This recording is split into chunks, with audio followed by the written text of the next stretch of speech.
Coso es decano internacional de CEISA. Emiliano, muy buenos días. Muy buenos días, Eva, ¿cómo estás? Bueno, pues nos levantamos de nuevo, ¿no?, con lo que son todas las novedades que nos llegan por parte de Rusia, declaraciones y movimientos en medio de ese tensionamiento en torno a la guerra en Ucrania, ese movimiento de armas nucleares no tácticas a Bielorrusia y esas declaraciones del expresidente de Medvedev diciendo que la guerra va para largo. ¿Cuál es en este momento el momento al que estamos asistiendo? Bueno, pues estamos en la típica dinámica donde Rusia tiene que reaccionar al discurso y a las declaraciones alcanzadas en la reunión del G7 de la semana pasada, donde se manifestó el continuo apoyo económico militar del G7, de los miembros que integran el G7, a Ucrania, con un elemento añadido que son los famosos F-16, que hace ya meses, en los 450 días que llevamos de conflicto, era una línea roja y que yo creo que ya han estado entrenando a fuerzas ucranianas en el manejo de los F-16, pero que ya va a ser una realidad, puesto que Biden ha dado el visto bueno y probablemente en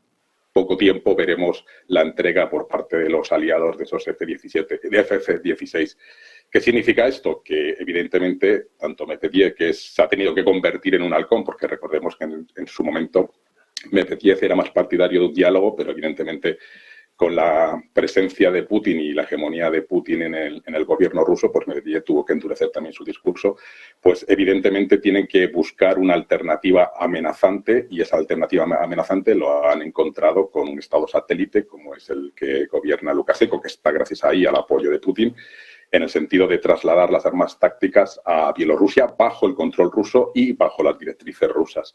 Que eso indica también en la declaración de Lukashenko que ellos no tienen ninguna capacidad decisoria, sino que es Putin quien decide cómo, cuándo y dónde van a ubicarse esas armas tácticas. Pero en el fondo es un mensaje, digamos, de respuesta a el apoyo continuado y a la situación también del conflicto en Rusia,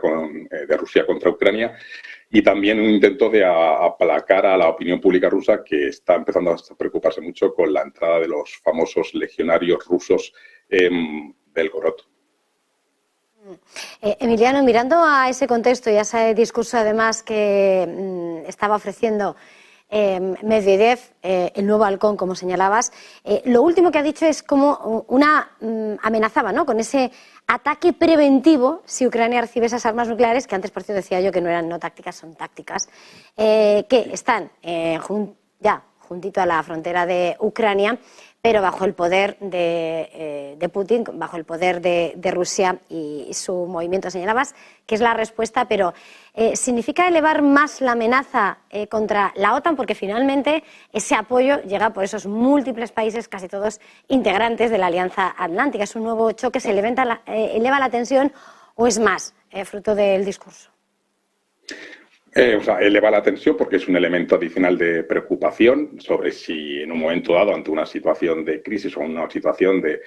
contraofensiva ucraniana, pues la única manera de parar esa contraofensiva es la utilización de forma muy sistemática y quirúrgica de un arma táctica en una determinada parte del territorio ucraniano. Pero en el fondo, Putin lo lleva diciendo desde el minuto 1, a él lo que le preocupa es la extensión de la OTAN, con las 5 ampliaciones que hubo en su momento de la OTAN hacia la frontera rusa, y siempre su obsesión ha sido que Ucrania no puede ser parte ni de la Unión Europea ni de la OTAN. Es decir, yo dudo mucho que los aliados, o en este caso Estados Unidos, ceda armas tácticas a Ucrania. Puede llegar a los F-16, a mejorar el armamento, los HIMARS, misiles de corto y largo alcance, pero no creo que pongan en manos ucranianas armas tácticas. De lo último, en ese contexto, el lenguaje es bélico, pero hemos escuchado esas declaraciones, hemos atendido a esas declaraciones de Olaf Scholz, del canciller, que se muestra dispuesto a hablar con Putin en una conversación telefónica que él mismo ha dicho que tuvo lugar hace tiempo, pero que la tendrá en el momento adecuado. ¿Ese momento adecuado cuándo llegará? ¿Cuándo se puede fijar esa posibilidad? Es muy difícil de predecir cuándo llegará ese momento porque Olaf Scholz no puede, digamos, actuar de forma unilateral, sino que si se produce esa llamada, pues tendrá que buscar el beneplácito de todos los miembros de la OTAN y alinear un poco cuál sería la posición estratégica en esa llamada. Yo creo que esta declaración de Scholz atiende un poco a que hay que recordar que en los últimos 15 años todo el sector energético alemán ha sido puesto en manos rusas. Entonces, Alemania es uno de los países más afectados por las sanciones a Rusia, por la limitación a Gazprom, donde también hay participación de empresas alemanas y de algún otro dirigente político en su momento. Entonces, realmente Sol lo que trata es de hacer equilibrios entre sus compromisos dentro de la Unión Europea y de la OTAN y la fuerte dependencia económica y energética que en los últimos 20 años, especialmente la canciller Merkel, pero que le ha tocado seguir con esa dependencia, tiene con Rusia y las inversiones rusias. Entonces, yo creo que trata ahí de ponderar y llega, yo creo, en un momento tardío, porque yo creo que la única alternativa a un proceso negociador está en manos de China y, en su caso, también de Brasil y quizás India. Mirando a ese escenario geopolítico, sin lugar a dudas, estamos hablando de ese territorio bélico, mientras se dibuja un nuevo orden mundial en el que decíamos, ¿no? O sea, a ver cuándo se habla Scholz y Putin,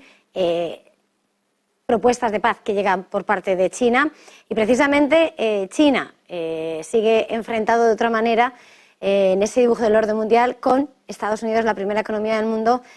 Intentaban retomar las conversaciones, llegaban los globos espías,